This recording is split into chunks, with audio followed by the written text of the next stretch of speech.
questions to get through today about a really popular topic for this episode of BDA Baby, before, during, after baby. This one is all about nutrition. So whenever I ask everybody what topics I should be covering or guests to have on, I always read through all of them and come up with a bunch of different themes that seem to be coming up over and over again. And nutrition was definitely a big one that came up several times in various different polls that I did. My hair might be really distracting to me, but here we go.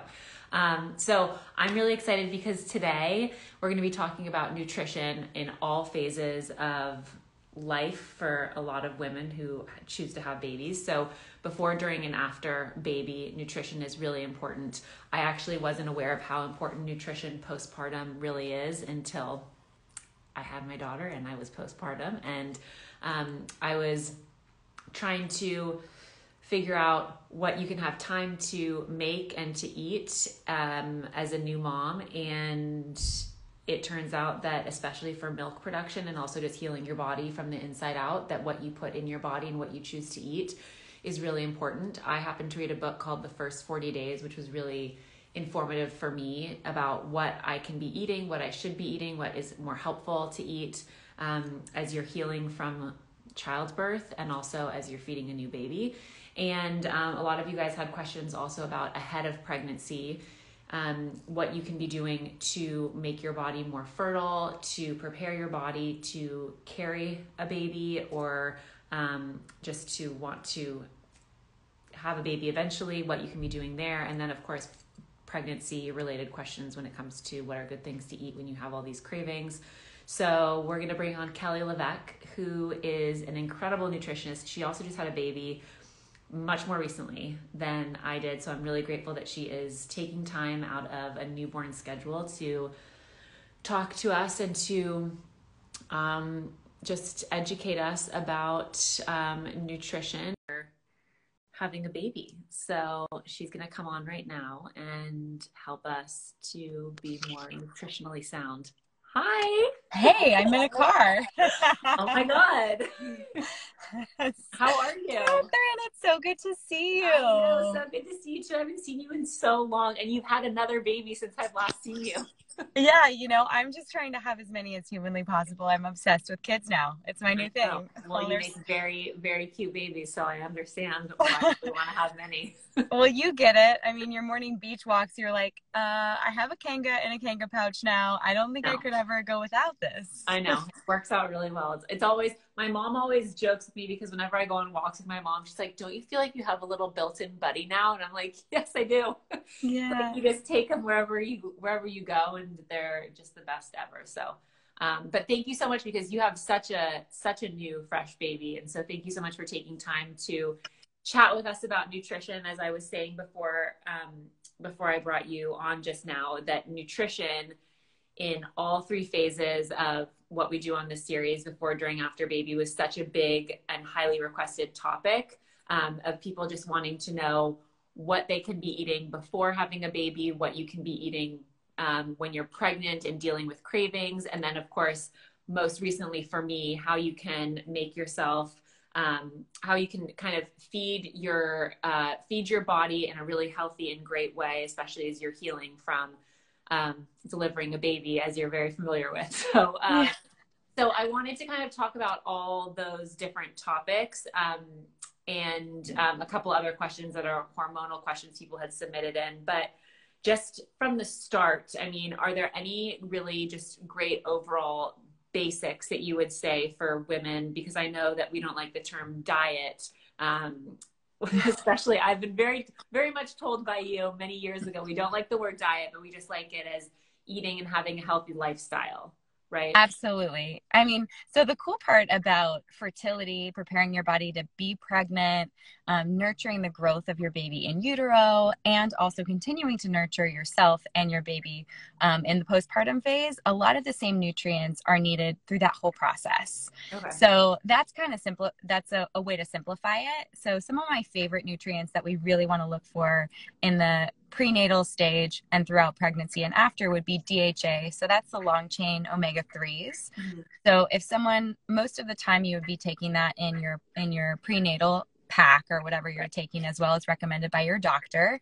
But you can get it in wild fish like salmon. You can get it in pasture raised eggs. So if you're getting pasture raised eggs, on average, you're getting twice the long chain omega-3s than if you just got conventional eggs. So that's a way to up it if someone doesn't eat fish. And if someone's totally vegan, they'd want to take an algae based DHA all the way through. And that's something that's also important, is if you're taking a prenatal, the goal would be to start taking it 3 months prior to getting pregnant, because what you want to do is up your nutrient stores. It takes, on average, like almost like a full trimester to develop an egg, and also for sperm. So your hubby to be or sperm donor or whatever, like, you want to make sure that that person is also taking a high dose omega-3, really supportive of anti-inflammatory. It's an anti-inflammatory way of eating, but it's also really important for cognitive development of your child.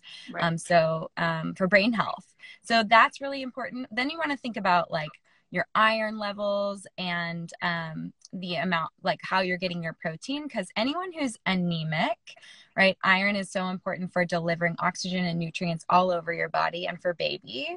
So make sure that no matter what your lifestyle is, that you're getting a good source of protein in. And then I think about the B vitamins. So I'm sure you heard your doctor tell you, like, you need folic acid. Well, I'm going to actually correct that. You need folate. So folic acid is the synthetic form of folate. Folate's what you find in food, and it can be in anything from foliage, like leafy greens, like spinach, to also red meat. So it's going to be, B vitamins are really dense in pastured red meat, in red meat of all forms, but folate is critical for the closure of the neural tube in the first trimester. So we want to make sure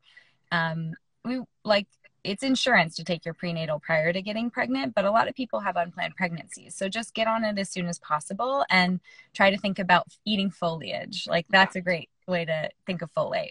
Right. Yeah. I mean, I think that one of the big topics that actually came up in one of the episodes that we did a couple weeks ago was when you even are supposed to start going on a prenatal. I have a lot of my girlfriends that aren't even wanting to have a kid this year that are already taking a prenatal vitamin. And then you have some people that get pregnant unexpected and haven't been on a prenatal vitamin. Yeah. I don't think you need, I mean, here's the reality of it. Your body is amazing and you have nutrient stores. Like, I think just as soon as get on a prenatal. Right. And is the prenatal enough? That was another big question that came up, is what else do you take? I remember in my first trimester when I was pregnant, taking my prenatal vitamin was just not in the cards for me. Like, I could not stomach a vitamin. I couldn't do it. It made me so nauseous. It made me sick, the idea of even having it. So it was advised to me to move to prenatal gummies just to get some sort of nutrients in, which that even made me feel sick. But there's a lot of, people wondering if gummies are enough, if you need to be taking just your prenatal vitamin. Is that covering you totally? Should you be bringing in other things? What's the best advice for that? Yeah, you definitely really want to focus on the nutrient density of food. Some of my favorite foods to eat while pregnant, and this is hard because in your first trimester, you might not feel like eating these things, would be like grass-fed beef, wild salmon, pastured eggs, and protein can be really hard for people in the beginning. So what I would say is, if you get pregnant and you feel nauseous in the first trimester, it didn't happen with me with Sebastian, but it was like big time with Toshin. I just couldn't even cook in my kitchen. It was really tough. I was like leaning on nut butters and slathering that on crackers or whatever. So just don't worry, because you do however you've eaten the few months leading up to your pregnancy, you do have those nutrient stores. You do have those available for baby. And when you think about it, when your baby is growing in utero, it's relying on that blood lining inside your uterus before, growing the placenta that then will take over.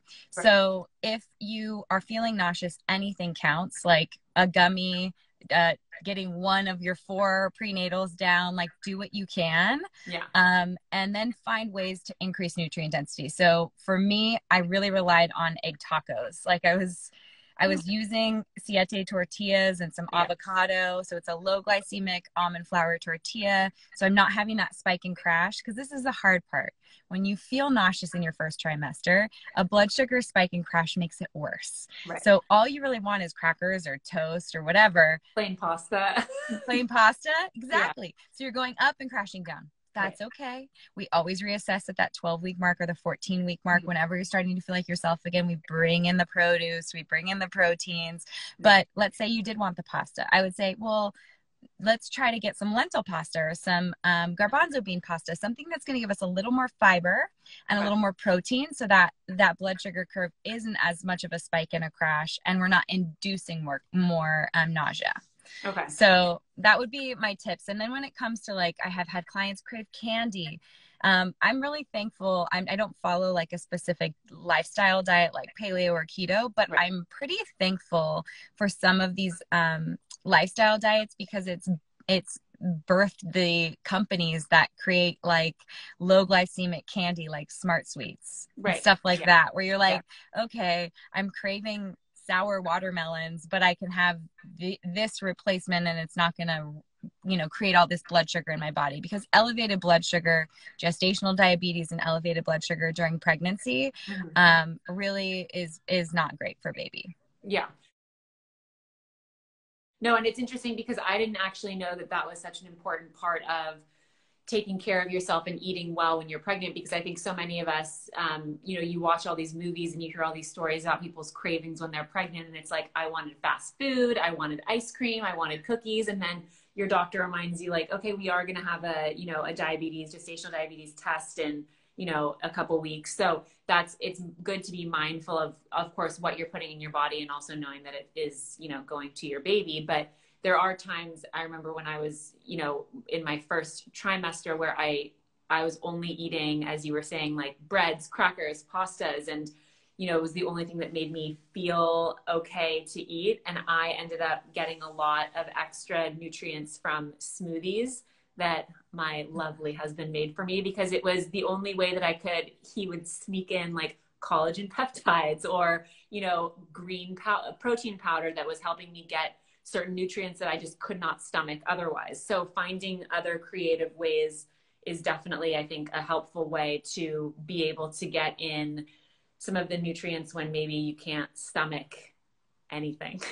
Well, I will say that leaning on proteins that are bland and cool is really supportive. So if someone maybe doesn't do dairy, but then gets pregnant and wants to do Greek yogurt, or they want to do plain cottage cheese, as long as you're finding a clean version of those and there isn't added sugar, that's a great way to go. And you mentioned smoothies. I obviously love smoothies. I'm a huge fan. You have a whole incredible mentality behind smoothies, and I want everybody to know about them. Well, it's just, I love a balanced smoothie, because so many smoothies are so full of sugar. And again, I'm trying to mitigate that blood sugar spike and crash for your nausea, for your baby, and get you all those nutrients. So we want protein, we want healthy fat, we want fiber, and we want greens. And then if you add like fruit on top of that or superfood on top of that, great. But smoothies for me, Fab Four smoothies, like in the first trimester, I made like a cookies and cream flavored one. I made a snickerdoodle flavored one, a chocolate almond butter. Like, I really leaned on that stuff because I needed to balance my blood sugar and feel my best. Yeah. And also, I think it's helpful to have a really great and solid protein powder to be able to add to that, which you have now, which is so exciting. Yeah, yes, I did come out with a grass-fed. It's a grass-fed collagen that also is a complete protein, because it's just made like bone broth. So it's chemical-free extraction, which when you're pregnant, that's what I realized. When I was pregnant, when I was breastfeeding, when I wanted to give Sebastian some of my smoothie, I was like, where is this coming from? Let's pull back the curtain. I need to know, how are these things made? What it really contains. Like, we don't need a lot of added fillers, vitamins, and all that stuff. You're getting that from Whole Foods. So I did. And I didn't want to be a product come out with a product, to be totally honest with you. What a headache. But but now I have it in my cabinet and we all drink it, so it's fine. Well, it's also so interesting because when you're talking about smoothies, and especially when you're, before, during, and after pregnancy, I think smoothies are probably a little bit, when it comes to postnatal, or postpartum diet, I always remember hearing a lot about eating warm foods. And since I just had a baby 6 months ago, almost 7 months ago, Wow. I That know, flew. crazy flew by. That flew But I was by. saying that I didn't know really how important it was and still is, because I'm still breastfeeding, to really pay attention to what you're putting in your body and how you're feeding yourself, because breastfeeding is, takes so much out of the mom, and you want to be able to produce a lot of milk. There's so much on social media and about people sharing about having challenge with milk production, having too much milk, having too little milk, not being able to have any milk. And you want to do all of that to make sure you're feeding your baby and doing a really great job there. But then you also need to make sure that you're paying attention to yourself and feeding yourself, and also the importance of warm foods, which I thought was so interesting after having my baby, just being able to, feed yourself with warm foods. And can we talk a little bit more about that? Because I thought that was so interesting as well. Yeah, I mean, you read the book 41st Days, which it's a really traditional way of eating in postpartum. It's really popular in Asia and throughout parts of Europe. But warming foods, when you think about delivering a baby, warming foods are going to be a little easier for your body to digest. A lot of them are broken down. Think about stews, bone broths, even warm grain bowls. The one thing that I would say is that there isn't like a double-blind study scientifically on warm foods. It's really more of a traditional way of eating. And I would say, as a postpartum mom, I craved more warm foods. Personally, I didn't feel like having a cold smoothie in the morning. If I had my smoothie, it was more of like a 3 or 4 o'clock afternoon thing, because I was trying to get more calories in. I would say that's a big problem in the postpartum space, is that we are new moms and we're running around trying to take care of our baby, and it's hard to add on top of all the feedings that we have feeding ourselves. Yeah. So I think making sure that you have a plan for postpartum, making soups and stews ahead of time, putting them in your freezer, but also you can see with your doctor, there's some things you should test. You want to check your thyroid postpartum, because it's common that someone has low thyroid postpartum can go into postpartum depletion. And if that goes, undiagnosed, it's really hard on the mom, and it's hard to come back from that. So we want to make sure iron levels are good, thyroid level is good, vitamin D levels are good. And so you can get a blood test on your own when you're postpartum, but you can also submit your breast milk to something called Lactation Lab. It's less than $100. And what it does is it gives you the exact nutrients that are in your breast milk. So a lot of times moms are like, oh, well, I just am going to eat a bunch of lactation cookies or oatmeal or all these things that are on the internet and claim to increase breast milk. But what you'll notice from Lactation Lab is you may actually be low in amino acids or fatty acids, meaning low in protein or low in fat, low in B vitamins.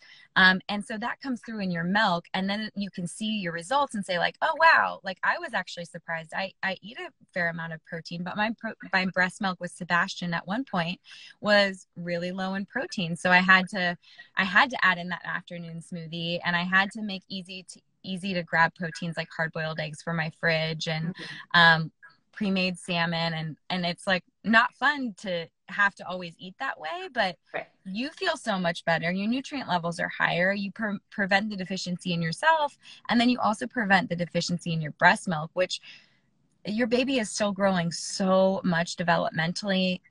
First of all, in the first year, their gut is leaky. And so you're feeding them, if you're breastfeeding, you are giving them the most amazing prebiotics to create their microbiome, to protect them, from years of disease. It's the science behind it. It's a lot of work. And so kudos to people who are in it for the long run. But I would say if people are interested, Lactation Lab is just a phenomenal tool to find out what you and baby need.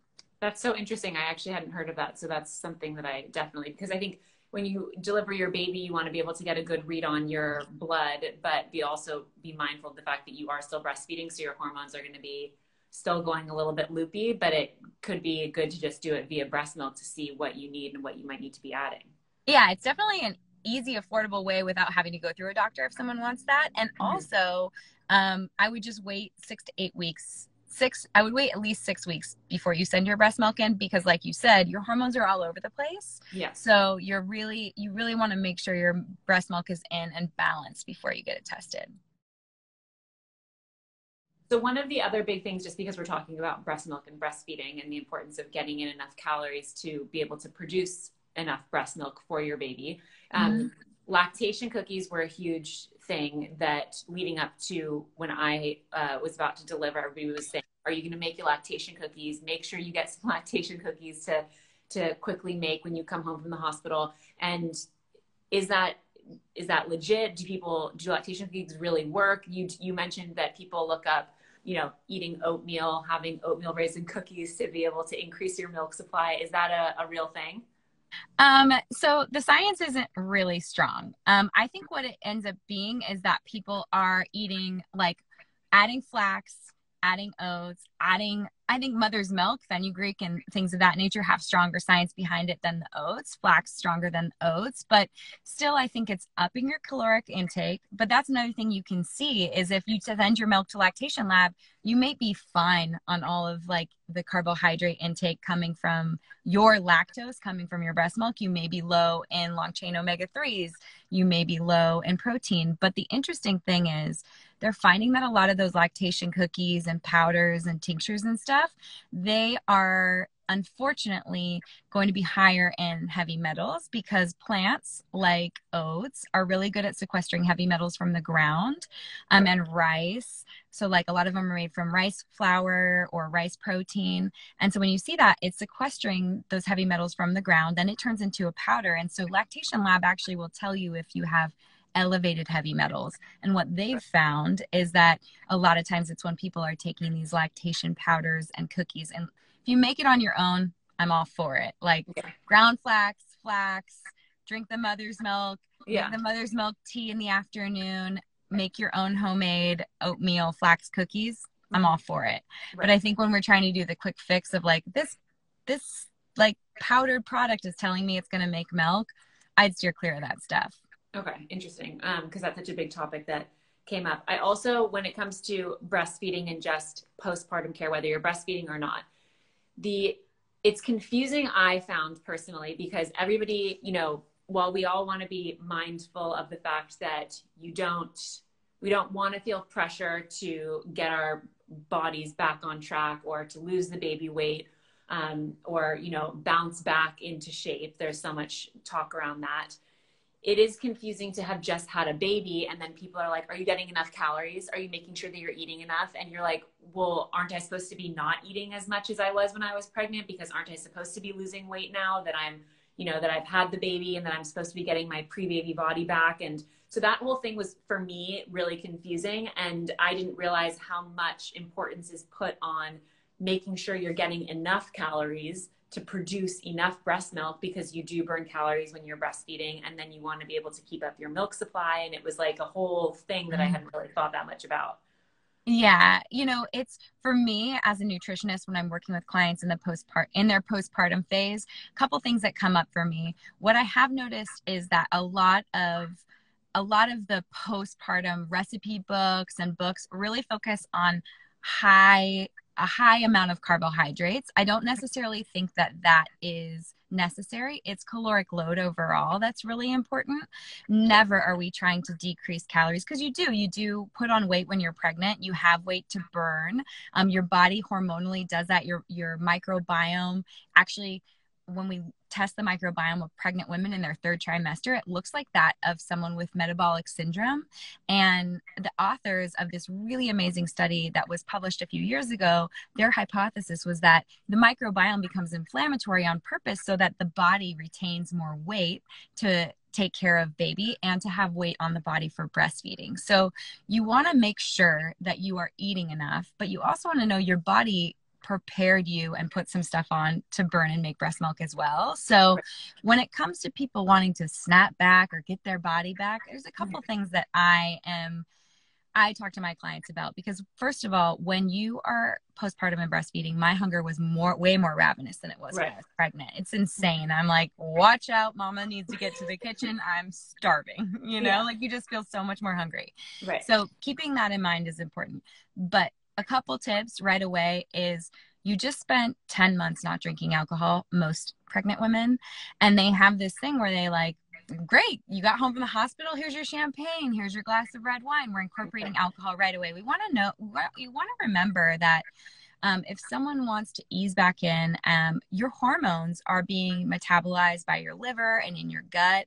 And we want to free up the space for your liver to do its job. And we want to continue to detoxify through your bowels. And so I always tell clients, let's steer clear of alcohol. Let's steer clear of random over-the-counter medication that we don't need. Obviously, right after you have a baby, you're going to be given pain medication or Advil or Motrin to deal with the pain, but then check in with yourself. Am I done? Do I need to be taking this anymore? Do I need to, people pop Sudafed, they feel a little allergy. Let's try to steer clear of over-the-counter medication that we don't need unless it's like definitely necessary.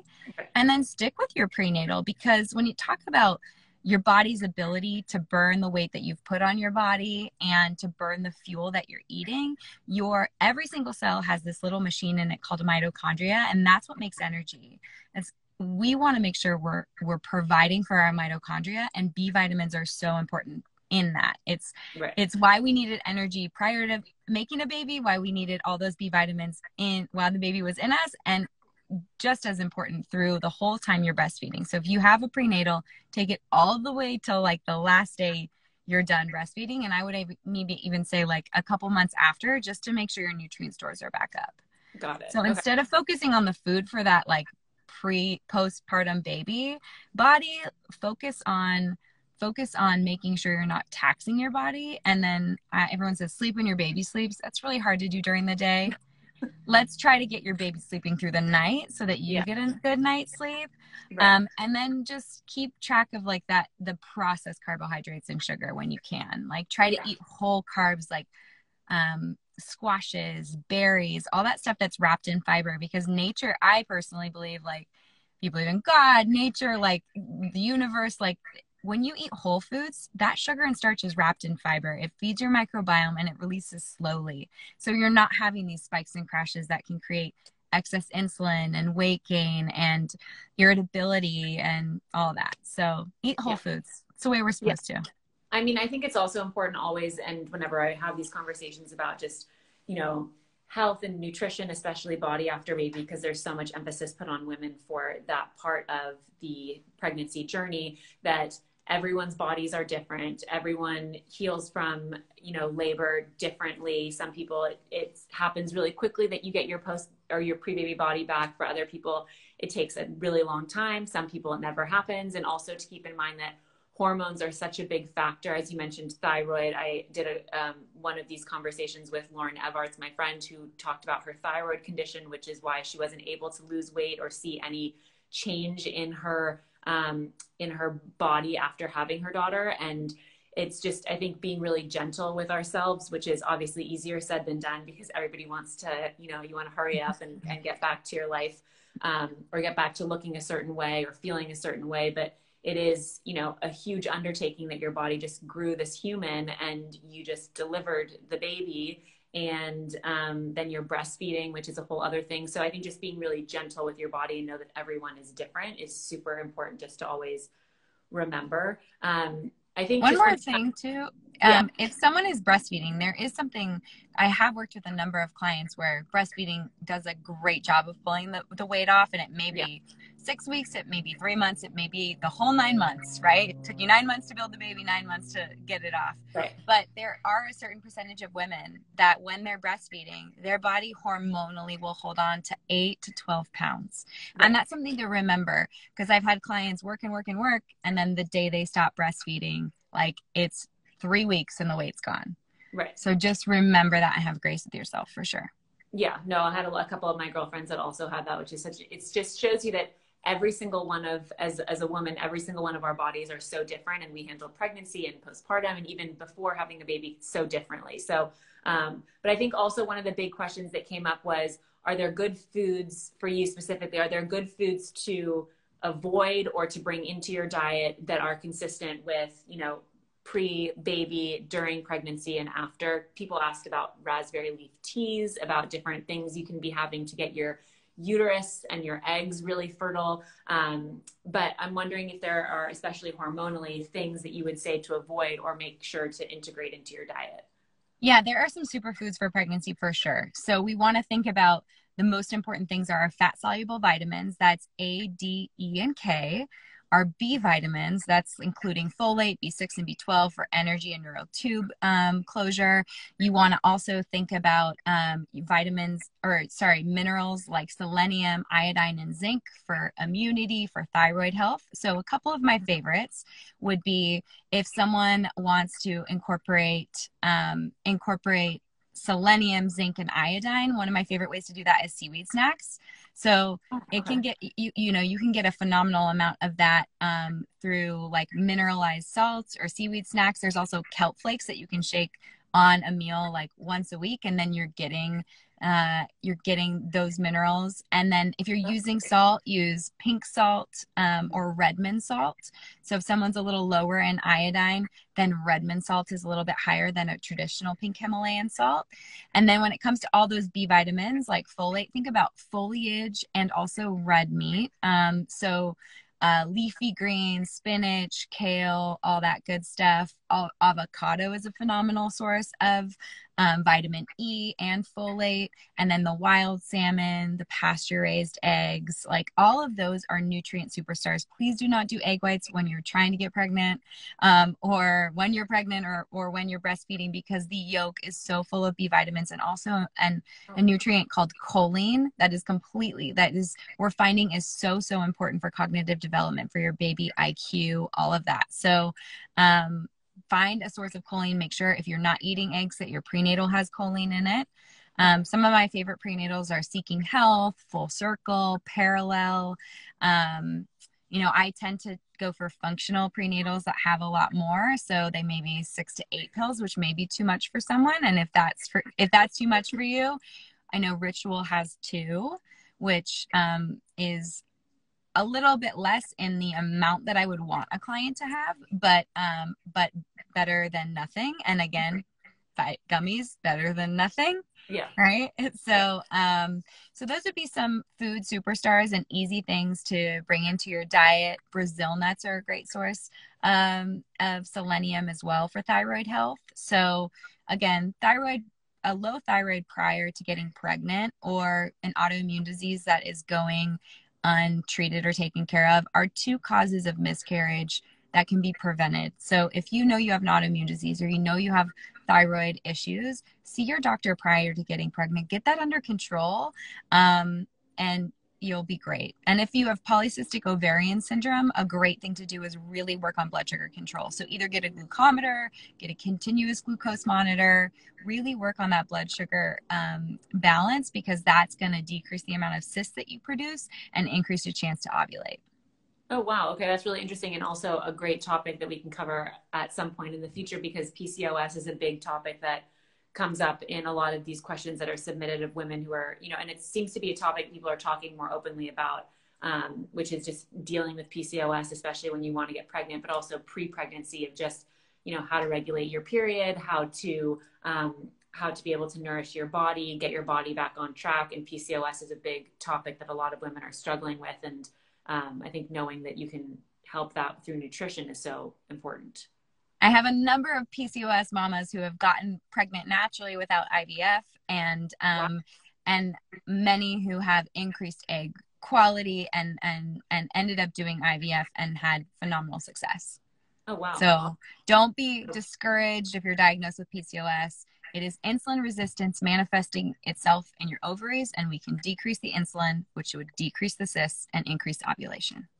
That's great. That's so exciting and encouraging for people who are watching who might have PCOS or who might be worried about that, because I feel like people now see that if you have PCOS, like, is that going to mean you can't get pregnant? Is that going to mean that you're going to struggle with that forever? We should probably just do a whole conversation on this. We totally can. It's definitely a major cause of fertility issues for women. And I don't want to say it causes infertility, because if we know the way back to health, we can manage it. Okay. And last question, because this was also something that came up before we wrap up, postpartum hair loss. A lot of people wondering if that is something that you can fix or help with the help of eating a good diet, making sure you get enough vitamins in. I myself notice like little tiny baby hairs that are coming back. Oh, the bangs are fun. Looking. The bangs, they bangs are right fun. Up. I'm getting into that. It normally starts really, your hair starts breaking between 4 and 6 months, and then you can literally feel bald. You're like, what? Where did all my hair go? So I'm like just entering that, and it was so bad with Sebastian. I remember at one point being like, I can't wear a ponytail. There's one hair in the rubber band. Oh my gosh. So is that something that you can help with good diet and nutrition and vitamins? Yeah. You want to remember that your body is now trying to literally keep a child alive. It's going to take everything from you and give it to that child. This comes down to that fueling that we talked about, making sure your nutrient levels are high. So if you do lactation lab, you want to look for low amino acids. You want to look for low iron. Both of those things, if they're depleted, are going to contribute to a more aggressive hair loss. And so if someone is like, I'm having a really hard time getting all the protein in my body that I need, or, they're more plant-based or whatever, I say, you should take something like Perfect Amino. So Perfect Amino is amino acid capsules, and they're going to give you really bioavailable protein. So on average, like eggs and steak and fish, and then even plants, they range from 40% bioavailable to sometimes less than 20% bioavailable, meaning if you ate 10 grams of quinoa protein, you may only be absorbing 2 grams of that. And so these capsules are a 98% bioavailable protein because it's already broken down in a way that your body can absorb it. So it's called Perfect Amino. I put people on it who undereat and have suboptimal levels of protein, mostly because all your hormones, neurotransmitters, cells in your body, they're all made from protein. And so when we're giving everything that we have to our baby, we just don't want to be in that postnatal depletion mode. Got it.